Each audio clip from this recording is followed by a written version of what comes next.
Êxodo capítulo 7, leitura do verso 25 até o verso de número 15 do capítulo 8. Aqueles que nos visitam, nós estamos fazendo exposição continuada do livro de Êxodo. Chegamos hoje no verso 25 do capítulo 7 e vamos até o verso de número 15 do capítulo 8. Êxodo capítulo 7, verso 25, até o verso número 15 do capítulo 8. Diz o seguinte a palavra do Senhor. Assim se passaram 7 dias, depois que o Senhor feriu o rio. Depois o Senhor disse a Moisés: vá falar com Faraó e diga-lhe: assim diz o Senhor, deixe o meu povo ir para que me adore. Se você não quiser deixá-lo ir, eis que castigarei com rãs todo o seu território. O rio produzirá rãs em abundância, que subirão e entrarão em sua casa, no seu quarto de dormir, sobre sua cama, nas casas dos seus oficiais, sobre o seu povo, nos seus fornos, nas suas amassadeiras. As rãs virão sobre você, sobre o seu povo e sobre todos os seus oficiais. O Senhor disse ainda a Moisés: diga a Arão que estenda a mão com o seu bordão sobre os rios, sobre os canais e sobre as lagoas, e faça subir rãs sobre a terra do Egito. Arão estendeu a mão sobre as águas do Egito, e subiram rãs e cobriram a terra do Egito. Então os magos fizeram o mesmo com as suas ciências ocultas, e fizeram aparecer rãs sobre a terra do Egito. Faraó chamou Moisés e Arão e lhes disse: peçam ao Senhor que tire as rãs de mim e do meu povo. Então deixarei que o povo vá e ofereça sacrifícios ao Senhor.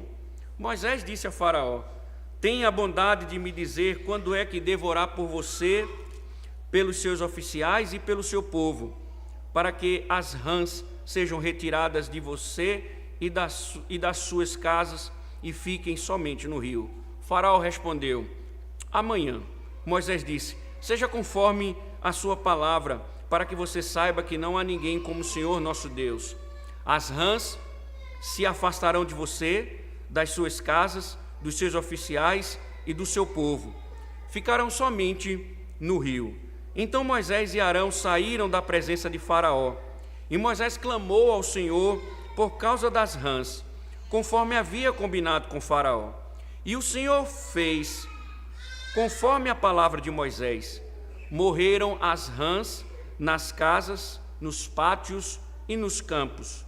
Os egípcios ajuntaram as rãs em montões e montões, e a terra cheirou mal.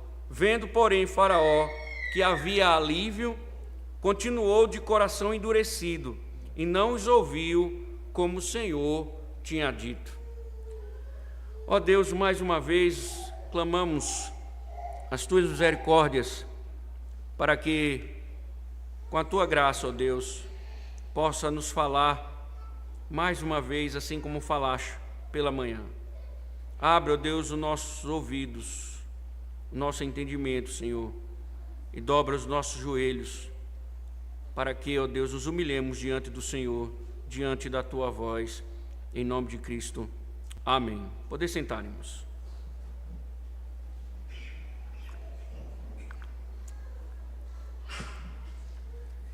Irmãos, diante das verdades expostas dos evangelhos, das escrituras, nós imaginaríamos que a igreja visível não apresentasse tantos problemas. Problemas, inclusive, como diz Paulo à igreja de Corinto, nem entre os ímpios se vê certas coisas. Mas uma coisa é fato: nem todos que estão na igreja visível comungam da igreja invisível. Nem todos que fazem parte do rol de membros de uma igreja visível fazem parte da membresia dos céus. Muitos que, numa situação ou outra, foram arrolados na membresia de uma igreja, nunca experimentaram o poder da conversão. Muitos que estão na igreja nunca experimentaram o poder da conversão. Mas o interessante é que até que eles enganam bastante. Em algum sentido, eles demonstram devoção, por vezes parece que gostam de orar, apreciam a pregação, se submetem por vezes às exortações, mas eles nunca experimentaram o poder da conversão. Eles nunca foram de fato tocados no coração, movidos por Deus no coração, porque falta o verdadeiro testemunho, um genuíno coração devoto ao Senhor. E repare, irmãos, que a incredulidade de Faraó, ela trouxe duras consequências ao Egito. Mas diante das pragas, ou da praga das rãs, o rei se viu impotente. Foi mais um golpe de Deus, mas dessa vez o rei se viu impotente. E ele sabe, ele começa a descobrir que somente Deus pode reverter essa situação, que é Deus quem está julgando a terra do Egito. Então, os profetas de Deus são chamados e são surpreendidos com um pedido inusitado. Orem para que a praga seja revertida, seguida de uma promessa: eu vou libertar o povo. Se Deus reverter a situação, eu libertarei o povo. E aparentemente, parece que o rei finalmente foi convertido. Mas é como muitos na igreja, é só aparência, não há nada de conversão. E apesar de Deus bondosamente reverter, atender o seu clamor, ele continua incrédulo.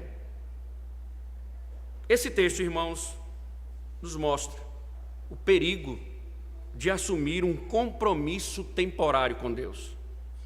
Esse texto nos mostra um compromisso de assumirmos, o perigo de assumirmos um compromisso temporário com Deus.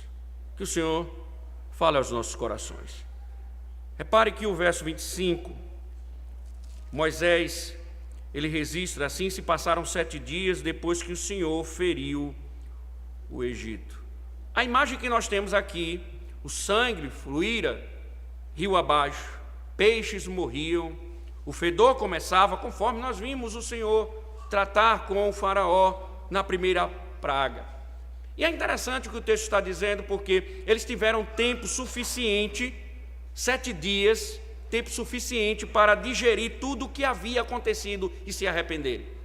O Senhor havia dado a eles a oportunidade, nesse tempo, deles entenderem o que estava acontecendo, deles se voltarem para Deus, mas o texto vai nos mostrar, na continuação, que eles, embora tivessem um período para refletir sobre tudo, eles continuaram incrédulos, e eles não reconheceram as chances que o Senhor estava dando para que se arrependessem. Mas, irmãos, como nós vimos, o imperativo de libertação ainda continua. O Senhor continua a falar a Faraó, e Ele quer que Faraó liberte o seu povo, conforme nós vimos no verso 1 ao verso número 4. Veja novamente: depois o Senhor disse a Moisés: vá falar com Faraó e diga-lhe: assim diz o Senhor, deixe o meu povo ir para que me adore. Se você não quiser deixá-lo ir, eis que castigarei com rãs todo o seu território. O rio produzirá rãs em abundância, que subirão e entrarão em sua casa, no seu quarto de dormir, sobre a sua cama, nas casas dos seus oficiais, sobre o seu povo, nos seus fornos e nas suas amassadeiras. As rãs virão sobre você, sobre o seu povo e sobre todos os seus oficiais. Dessa vez, irmãos, a exigência de Deus é mais uma vez acompanhada de uma advertência. Mais uma vez, Deus exige, e mais uma vez, a exigência divina é acompanhada de uma advertência. A recusa em libertar o povo, traria, como sinal de juízo, rãs sobre o território do Egito. Irmãos, devemos entender que esse era mais um golpe de Deus desferido contra aquele que imaginava ser o poderoso. Era mais uma vez é mais um golpe de Deus contra aquele que achava ser o poderoso. E nós sabemos bem o que aconteceu, porque o texto, assim como na primeira praga, o texto salta logo para os fatos, ou seja, o rei recusou, mais uma vez, o rei negou libertar o povo. E automaticamente, ele teve que lidar com um juízo inevitável. Deus mais uma vez ordena, ele não obedece, e ele vai ter que lidar com um juízo inevitável, ou seja, Deus vai derramar, Deus vai cumprir com a sua ameaça. Veja o verso número 5 e o verso número 6. O Senhor disse a Moisés: diga a Arão que estenda a mão com o seu bordão sobre os rios, sobre os canais e sobre as lagoas, e faça subir rãs sobre a terra do Egito. Arão estendeu a mão sobre as águas do Egito, e subiram rãs e cobriram a terra do Egito.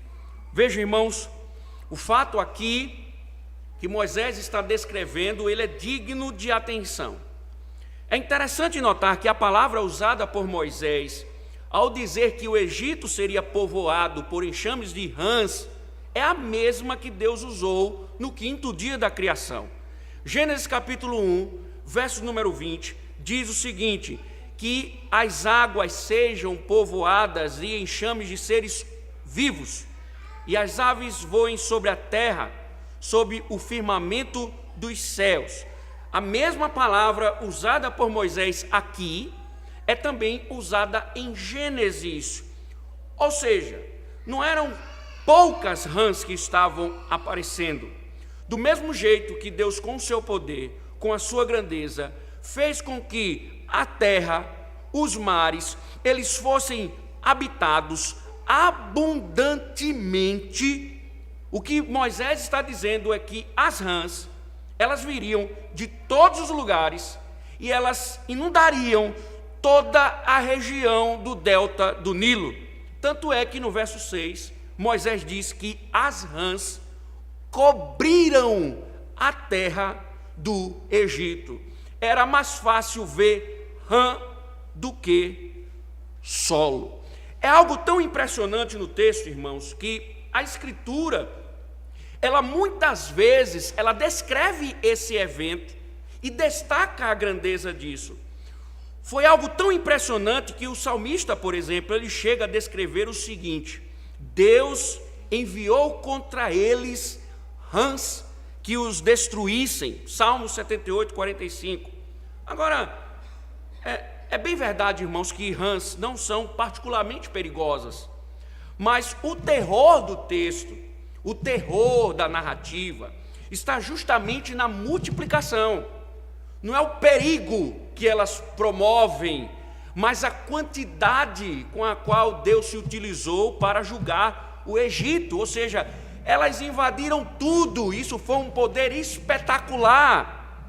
Imaginem, irmãos, como falamos pela manhã, uma mulher encontrando rãs no banheiro, como diz no texto, no forno, no guarda-roupa, nas panelas, no berçário das crianças. Eu deduzo a maior gritaria que aconteceu na terra do Egito por causa desse fato. E olha, o detalhe é tão interessante que nem o rei escapou. O salmista, em tom irônico de gargalhada, ele escreveu no Salmo 105, verso 30, a terra deles produziu rãs em abundância, até nos aposentos do rei. Então imagine, irmãos, Faraó pensando em descansar, saltando da cama, porque havia algo coachando sob o seu travesseiro. Então, veja, irmãos, que poder de Deus. E também ao mesmo instante descreve um juízo tão pessoal que Faraó, nem na hora de descansar, ele se livrou das consequências. Nem na hora de descansar, ele se livrou das consequências. Quando andamos em desobediência, irmãos, o lugar que seria de descanso se transforma em tormenta. Quando andamos em desobediência, o lugar que deveria ser de descanso se transforma em tormenta. Nem a sua cama é capaz de anestesiar sua vida quando o juízo de Deus está sendo derramado. Mas não esqueçamos também, irmãos, que é mais uma demonstração divina sobre os deuses do Egito. A deusa aqui, representada, Requete, com a cabeça, eles tinham uma deusa chamada Requete, ela tinha uma cabeça e corpo de uma rã, ela era sagrada no Egito. E ela não podia ser morta, de modo que os egípcios, diante do que estava acontecendo, não poderiam fazer nada contra essa proliferação terrível. Imagine, irmãos, então o ódio que sentiram. Eles adoravam a deusa Rã, o Egito está cheio de rãs, e eles não podem matar, porque trata-se de sua deusa. Também, irmãos, eles confiavam nela para controlar a população de rãs, por meio de proteção de crocodilos. Significa dizer, irmãos, que essa multiplicação de rãs, a invasão de rãs de forma assustadora, estava humilhando a deusa, estava humilhando os deuses do Egito, porque a deusa multiplicadora perdeu o controle, encheu a terra de rãs. Isso mostra, irmãos, como Deus humilhou e como Deus sabe humilhar aqueles que se erguem contra Ele em zombaria, e Deus sabe humilhar os falsos deuses. Também, irmãos, eles também confiavam nela para ajudar as mulheres do parto. Já que ela era doadora da vida, já que ela era considerada doadora da vida, as mulheres pediam ajuda a deusa Rã, Requete, quando elas iam ter menino, quando elas sofriam dores de parto. E por que isso é importante? Essa multiplicação e ser uma deusa também, que tinha uma relação direta com o parto, com o nascimento de crianças. Isso cria uma relação direta com a morte das crianças. Lembrem, irmãos, em seus esforços de exterminar os israelitas, o que foi que os egípcios fizeram? Faraó havia ordenado às parteiras hebreias que matassem os meninos recém-nascidos de Israel. Primeiro capítulo, nós vimos isso no capítulo posterior. Então entenda uma coisa, Deus não estava somente humilhando mais uma deusa, Deus não estava somente humilhando mais um Deus, mas Deus estava punindo os egípcios pelos seus pecados. O mesmo rio que Faraó havia usado como instrumento de genocídio foi transformado em sangue, e a primeira deusa a ser humilhada foi aquela que governava o parto. Os egípcios ordenaram matar as crianças. Primeira e segunda praga, o rio Nilo, onde muitas crianças hebreias morreram, foi transformado em sangue. E a segunda deusa a ser atacada foi a deusa do parto, a deusa responsável pelo nascimento. Irmãos, aprendam uma coisa: Deus não vai punir ninguém injustamente. Ele é um Deus justo. O que o texto está nos mostrando é que Faraó está pagando cada pecado dele. Faraó está começando a experimentar as consequências dos seus pecados. Deus está julgando ele por causa dos seus pecados. Da mesma forma, ninguém poderá se apresentar diante de Deus alegando inocência. Todos serão culpados pela sua condenação. Paulo chega a dizer: não há um justo, nenhum sequer. Se alguém cair nas mãos do Deus vivo, não terá como escapar alegando inocência, porque Deus julgará segundo os pecados. Por isso, meu irmão, minha irmã, Você precisa se arrepender dos seus pecados e não ficar buscando o meio de inocentar você. Não ficar arrumando desculpa, querendo dar uma de inocente, como se não tivesse feito nada, como se não tivesse pecado, como se o seu pecado não fosse pecado. Deus, Ele vai julgar todos os pecados, e quem Deus julgar será julgado por um Deus justo. Não procure magos, não procure magia, não procure anestesiar sua consciência. Você deve estar ciente que Deus julgará segundo os seus pecados. Então, o que Deus espera é que se arrependam. Como nós vimos no início, Deus dá tempo para que se arrependam. Deus proclama a sua vontade e dá tempo para que as pessoas se arrependam, para que as pessoas reconheçam que estão transgredindo a lei de Deus, que estão em desobediência à lei de Deus. Porque se Deus se levantar em juízo, não há inocente. Não há inocente. E era o que Faraó deveria ter feito. Faraó deveria ter visto o seu pecado. Ele deveria ter visto a gravidade dos seus pecados. Ele deveria ter visto o que ele fez e o que ele está fazendo, agindo em rebeldia contra o Senhor. Mas, mais uma vez, o que é que ele faz? Ele vai pedir socorro aos magos. E eles repetem novamente o milagre. Veja o verso número 7. Então os magos fizeram o mesmo com as suas ciências ocultas e fizeram aparecer rãs sobre a terra do Egito. Veja aqui, ele pede socorro, os magos repetem mais uma vez aquilo que Deus havia feito.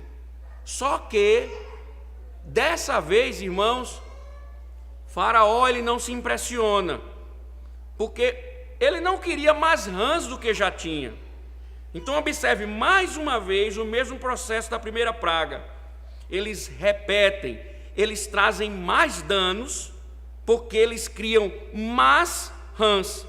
Então o que o rei quer? O rei quer que os magos, eles tirem as rãs, mas eles trazem mais rãs com o ocultismo. Então, em vez de diminuir a invasão, eles aumentaram. E diante disso, ele percebeu que os magos não seriam capazes, como não foram capazes de reverter o rio, como não foram capazes de reverter as rãs. Então ele chegou à seguinte conclusão, verso número 8. Faraó chamou Moisés e Arão e lhes disse: peçam ao Senhor que tire as rãs de mim e do meu povo. Então deixarei que o povo vá e ofereça sacrifícios ao Senhor. Observem, irmãos, que o verso de número 8, ele começa e termina com o nome especial do Senhor. Isso mostra o quê? Aquele rei que estava negando o Senhor inicialmente, que negava o nome de Deus. Lembra que quando Moisés vai visitá-lo pela primeira vez, ele disse: quem é o Senhor? Quem é Ele? Então aquele que rejeitava o nome de Deus, agora já começa a conhecê-lo mais de perto. E os nomes usados mostram isso. Ele está usando o nome pactual de Deus. O que isso significa? Faraó está começando a ter a consciência de que essas pragas, em especial a rã, eram pragas fruto do milagre divino, era o poder divino. Então ele chegou à seguinte conclusão: somente Deus pode removê-las. Se Deus é o autor disso, somente Ele pode removê-las. E aí Ele quer que elas sejam removidas. Ao pedir sua remoção, então, Ele estava admitindo que o Senhor de Israel, de fato, ele tem o poder, que ele é que tem um controle sobre aquela praga, que ele é que tem o domínio, pois, mais uma vez, os seus magos deram demonstrações de que eles não são capazes de reverter aquilo que estava acontecendo. Então, curiosamente, ele pede que Moisés ore. Faraó, irmãos, parece também ter entendido que a maneira de obter acesso a esse poder era por meio da oração. Agora, o que chama a atenção aqui é a palavra rogar, porque ela, no hebraico, ela traz a ideia de súplica, traz a ideia de um pedido humilde, e de algum modo, ele sabia que a intervenção divina viria pelo meio do profeta. Ou seja, parece que ele está se humilhando aqui, parece que ele está humilde, buscando que o Senhor faça alguma coisa para reverter a praga que ele mesmo levou. Só que ele também nos ensina o caminho da falsidade. Ele diz: deixarei ir o povo para que ofereça sacrifícios ao Senhor. Veja, irmãos, ele chega a dizer: orem, e eu vou libertar o povo. Eu vou deixar com que o povo siga o seu caminho e vá adorar ao Senhor. Mas, irmãos, nós já sabemos o que está por trás aqui. Nós já sabemos o fato de Faraó não conhecer a Deus como de fato ele deveria conhecer. Ele está tentando enganar a Deus. Ele está tentando fazer com que Deus reverta com uma promessa falsa. Então, o que nós aprendemos? Faraó está prometendo uma coisa que ele não vai cumprir, então ele está mentindo, com o objetivo de que Deus reverta a sua praga. Só que ele não conhece quem de fato Deus é. Mas aqui um princípio importante, irmãos, porque as pessoas prometem qualquer coisa a Deus quando se encontram em dificuldades. As pessoas prometem qualquer coisa a Deus quando se encontram em dificuldades. Se o Senhor fizer o que eu estou pedindo, eu servirei com mais dedicação. Se minha vida financeira melhorar, eu darei o dízimo. Se minha empresa prosperar, eu retribuirei com ofertas. E são promessas e promessas, votos e votos, mas tudo mentira. Rapidamente esquecem de sua promessa. Chegam, quando são recebidos como membros, juram diante do Senhor, prometem diante do Senhor que serão fiéis nos dízimos, que irão submeter a liderança, que irão viver o Evangelho, mas logo em seguida vivem a vida como querem. Chegam no dia do batismo dos filhos, prometem guiá-los, ensinar eles a adorar e etc., mas logo em seguida não cumprem com os seus votos. São pessoas que não prometem de coração, mas da boca para fora, e logo se esquecem de suas promessas. Logo se esquecem de suas promessas, imaginando que estão conseguindo enganar a Deus, mas ninguém engana. O faraó estava dizendo: rogue, que eu vou libertar o povo, fazendo promessas que ele não iria cumprir. Quantas promessas, meu irmão, quantos votos você fez e você não tem cumprido?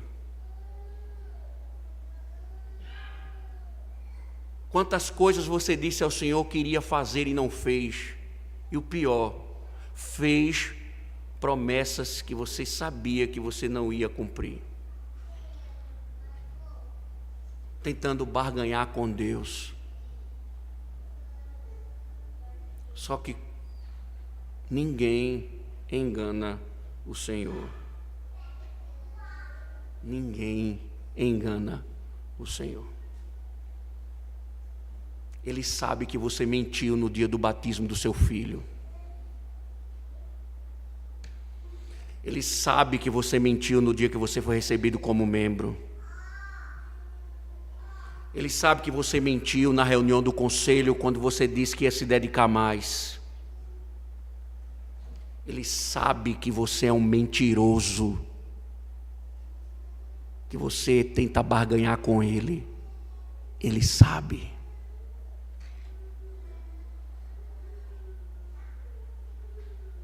Você pode mentir e dar a entender à liderança da igreja que você está sendo verdadeiro, mas Deus sonda os corações e sabe que você mentiu e que você está mentindo e continua vivendo na mentira porque você não tem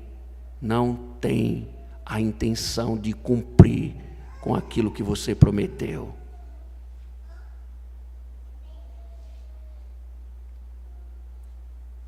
Ninguém, irmãos, engana o Senhor. Ninguém. Ninguém engana o Senhor. Ele sabe cada um dos seus votos, das suas promessas que foram mentirosas.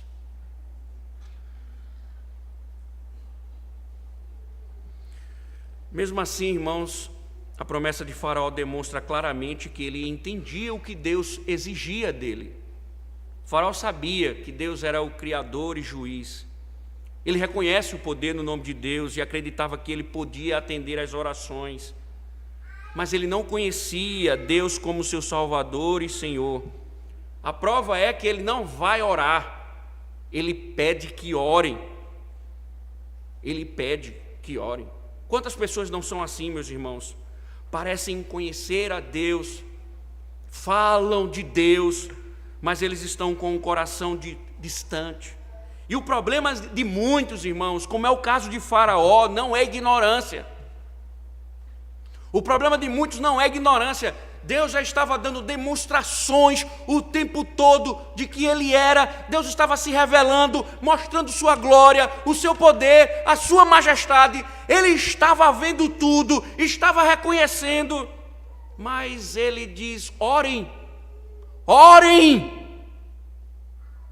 Eles deveriam orar. O problema de muitos, irmãos, é como Faraó. Eles sabem em algum sentido, eles sabem muita coisa de Deus, Deus já tem mostrado, Deus já tem revelado, mas o coração deles não se voltam para o Senhor. Então tem gente que já sabe que tem que guardar o dia do Senhor. Tem dia que já sabe que tem que estar no culto. Tem gente que já sabe que o domingo é um dia dedicado ao Senhor. Tem gente que já sabe que tem que submeter às Escrituras, que tem que submeter à liderança da igreja, que tem que andar piedosamente, que tem que andar de forma santa. Muitos já sabem, mas eles não querem obedecer.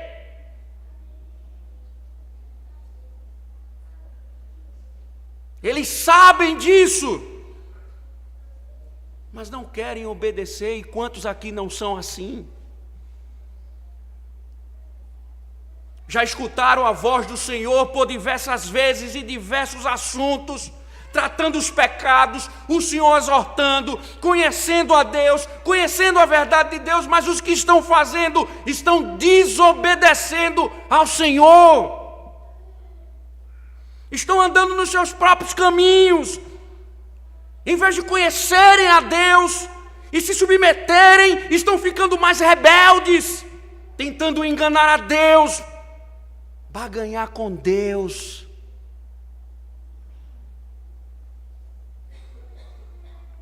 Muitos, como Faraó, estão ouvindo, vendo, conhecendo, mas continuam desobedecendo. Pode ter certeza, meus irmãos, quanto mais se conhece, mas cobrança virá. Tanto é que o Senhor diz em sua palavra: não queiram ser mestres, porque o julgamento será com mais rigor. Porque o que se espera do conhecimento divino é que se curve em obediência ao Senhor. Agora preste atenção também, irmãos, que ele fez um pedido errado. Porque, preste atenção, em vez de pedir que Deus retirasse dele os seus pecados, ele pediu que Deus retirasse as rãs. O faraó queria alívio do castigo, mas não se arrependia. Tem gente, irmãos, que quando tudo está bem, nem se lembra que Deus existe. Quando tudo está bem, ele nem se lembra que tem igreja. Ele nem se lembra que na terça-feira nós temos uma reunião de oração e doutrina. Ele nem se lembra que todos os domingos nós estamos reunidos para adorar ao Senhor. Eles se esquecem de Deus quando tudo vai bem. E ficam a desobedecer ao Senhor, fazendo o que bem entendem, desprezando o culto, o dia do Senhor, vivendo em seus pecados, na libertinagem, insubmissos, mas quando o juízo chega, eles querem alívio. Mas observe, eles nunca buscam a Deus, mas somente alívio do juízo. Sabe por quê? Porque isso é típico de não convertidos. Não convertidos não querem a Deus. Eles querem alívio do seu sofrimento. Por isso que quando o juízo cai, eles voltam para a igreja. Mas eles não voltam para a igreja para buscar ao Senhor e arrependimento, para encontrarem a Deus, para serem mais devotos do Senhor. É porque eles querem que o Senhor alivie a barra deles. Eles só querem alívio. Quantas pessoas, irmãos, não estão na igreja e não estão buscando ao Senhor, mas procurando simplesmente um assistencialismo divino diante das circunstâncias difíceis que vive.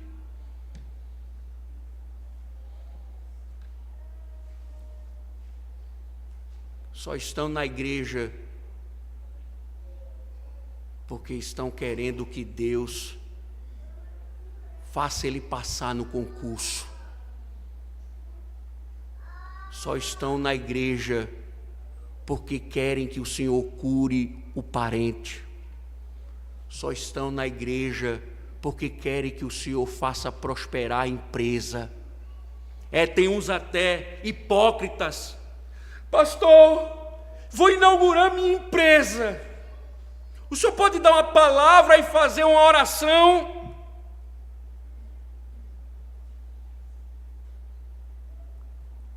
E vivendo distante de Deus, Faraó não voltou-se para Deus, ele queria somente o alívio. Foi só alívio. Será que é o seu caso, irmão? O que é que você está fazendo aqui? Você está aqui buscando o Senhor de fato? Porque você está querendo uma porta de emprego? Você está aqui adorando a Deus com todo o seu coração, ou porque você está barganhando com Deus? Ou porque Deus começou a julgar você e você agora está aqui pedindo para que Deus alivie a sua barra? Deus sabe se você está procurando Ele ou se você está procurando o que Ele faz. Deus sabe se você está procurando Ele ou se está procurando o que Ele faz. Agora, chama a atenção, irmãos, um fato aqui. O curioso nesse caso foi sua decisão de adiar a oração até o dia seguinte. Veja que interessante, verso 9 e 11. Veja, Moisés disse a Faraó: Tenha bondade de me dizer quando é que devo orar por você, pelos seus oficiais e pelo seu povo, para que as rãs sejam retiradas de você e das suas casas e fiquem somente no rio. Olha a resposta de Faraó. Faraó respondeu: amanhã. Moisés disse: seja conforme a sua palavra, para que você saiba que não há ninguém como o Senhor nosso Deus.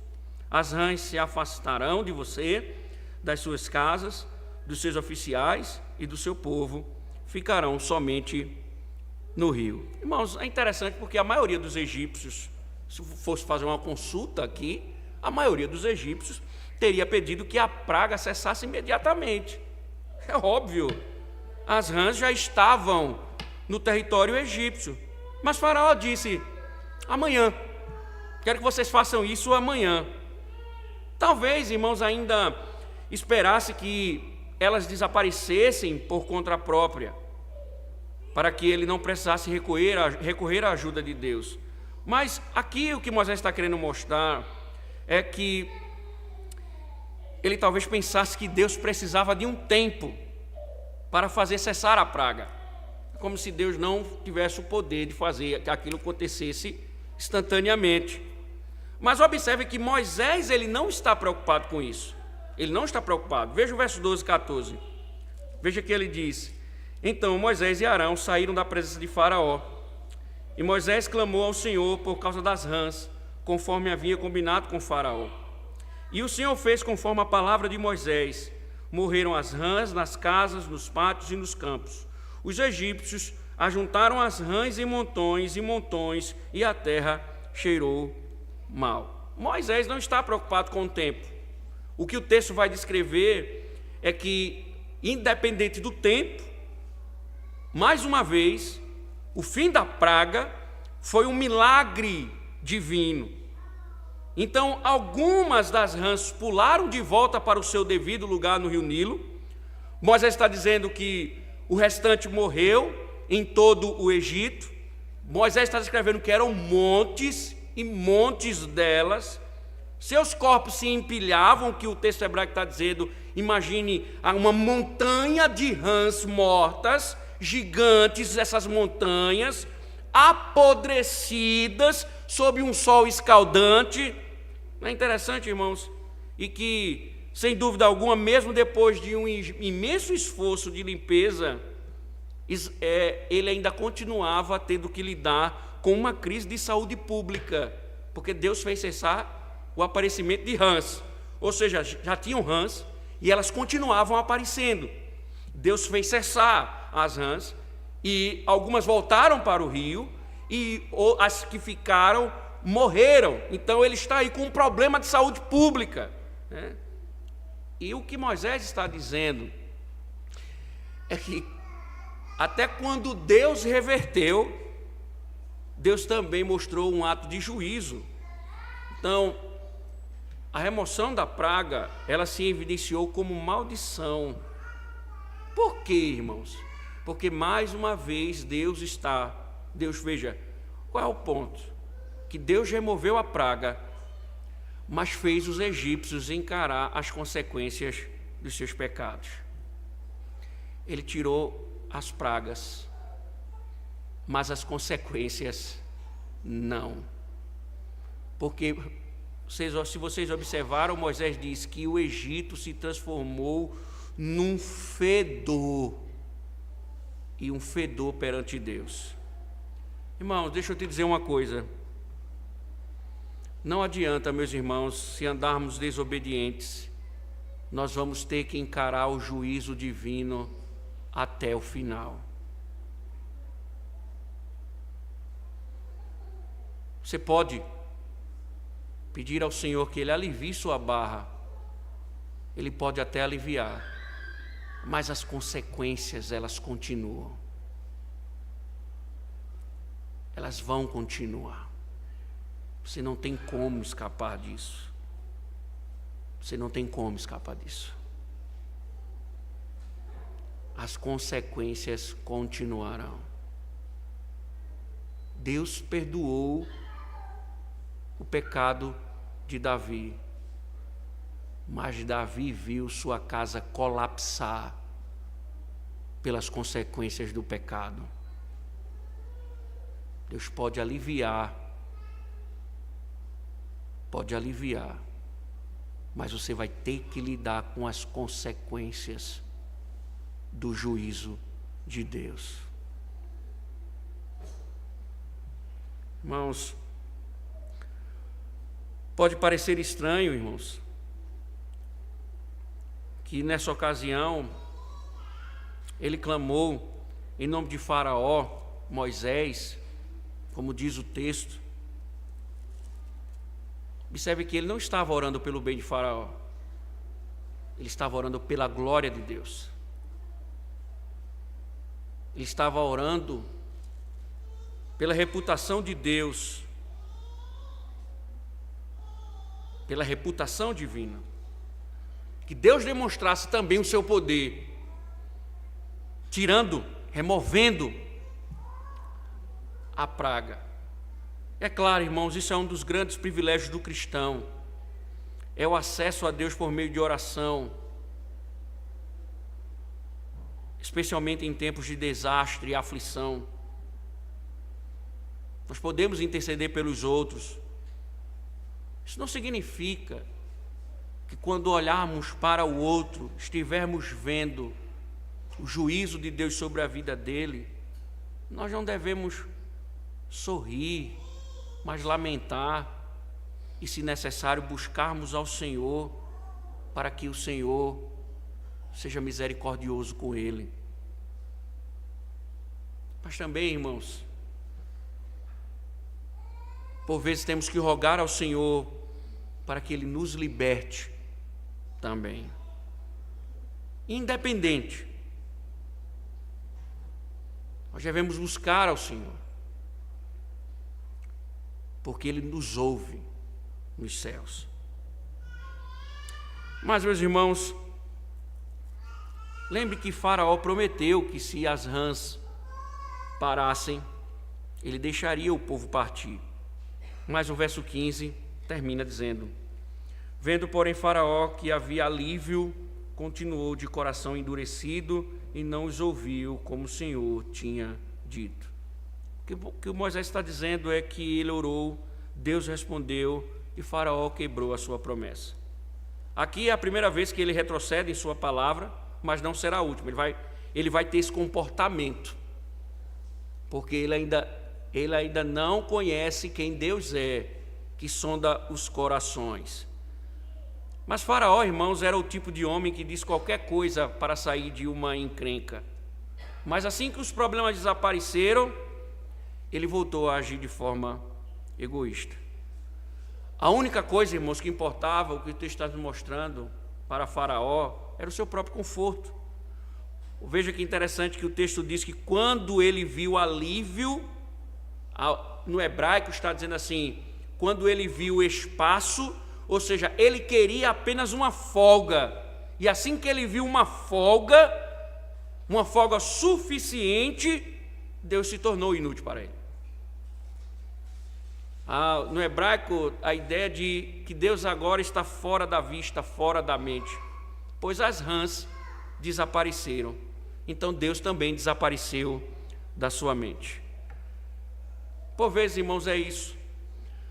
Muitas pessoas só querem que Deus remova as consequências do pecado, mas nunca têm a intenção de se livrar do pecado em si. Nunca estão interessados em um relacionamento com Deus. Sua única motivação é o interesse próprio. E uma vez que obtêm um espaço, eles voltam a pecar, voltam a desobedecer ao Senhor e negam a promessa de viver para a glória dele. Muitos não são assim. Estão sofrendo as consequências, pedem que Deus trate, que Deus mude, que Deus faça. Quando eles acham que Deus está sendo bondoso com eles, o que é que eles fazem? Eles voltam ao pecado. Eles voltam a cometer o mesmo pecado. chama na reunião do conselho, aí ele ele vira sertanejo. Eu juro por mim mesmo, por Deus, por meus pais. É um juramento incrível. Aí ele começa até bem. Ele começa a cumprir os juramentos. Mas quando os dias se passam, o que é que ele faz? Posso voltar a fazer o que eu fazia antes. O conselho não vai mais me chamar. Eu já cumpri todas as regras. Eu aliviei a minha barra. Só que com Deus não funciona assim. Sabe por quê, irmãos? Porque o mau exemplo de Faraó mostra o perigo de assumir um compromisso temporário com Deus, que fique aquém da fé salvadora. Deus não quer comprometidos temporários. Deus não quer pessoas que são devotas homeopaticamente. Deus não quer servos que vivem de forma pausada, que tiram férias do reino de Deus, que tiram férias da desobediência. Ele quer servos íntegros, inteiros, que vivam uma vida devota todos os dias.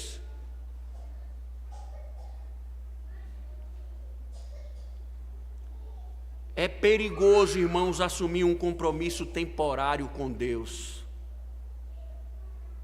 Sabe por quê? Porque uma promessa falsa de obediência não levará à vida eterna. Não basta dizer que somos cristãos, irmãos, e que algum dia, por causa disso, seremos salvos. Se nós, de fato, queremos a salvação, precisamos inteiramente ir a Cristo. Precisamos inteiramente ir a Cristo. Jesus Cristo disse: amar o Senhor teu Deus de todo o teu coração, de toda a tua alma, com todo o teu pensamento. Faraó estava ali, ore ao Senhor, para que ele remova. Eu prometo que eu vou libertar o povo, mas mostrou-se rebelde. Muitos chegarão no dia do juízo e dirão: em teu nome profetizei, curei, fiz inúmeras coisas. O Senhor disse: apartai-vos de mim, vós que praticais a iniquidade. Vocês que usavam o meu nome e viviam como ímpios, viviam dentro da igreja de Parque Dourado, assistindo o culto, ouvindo a minha voz, mas vocês nunca me obedeceram, vão para o inferno.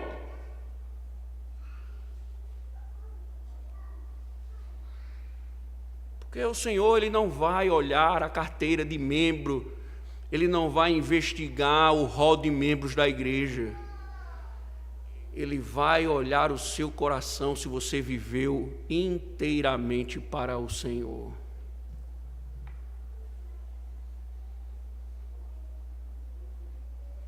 Se nós queremos a graça salvadora de Deus, precisamos ir inteiramente a Cristo, porque Faraó nos ensina que um coração temporário não é sinônimo de salvação. E eu finalizo, irmãos, dizendo: toda pessoa que ainda esteja tentando decidir se quer ou não ir a Cristo, precisa saber que as pragas voltarão. Você que nos visita, não sei, ou você que está aqui em nosso meio, se você está em dúvida, sirvo ou não sirvo, obedeço ou não obedeço, sigo ao Senhor ou não sigo, lembre-se, as pragas voltarão. Só que não as pragas do Egito, porque em sua revelação do juízo vindouro, o Senhor falou através do apóstolo João. Ele disse: Então vi sair da boca do dragão, da boca da besta e da boca do falso profeta 3 espíritos imundos semelhantes às rãs, porque elas são espíritos de demônios, operadores de sinais, e se dirigem aos reis do mundo inteiro, com o fim de ajuntá-los para a peleja do grande dia do Deus poderoso.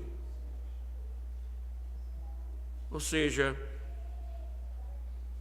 no dia do juízo, terão que lidar com a espada do Senhor. Porque as únicas pessoas que estarão a salvo naquele dia terrível são aqueles que pertenceram a Cristo inteiramente.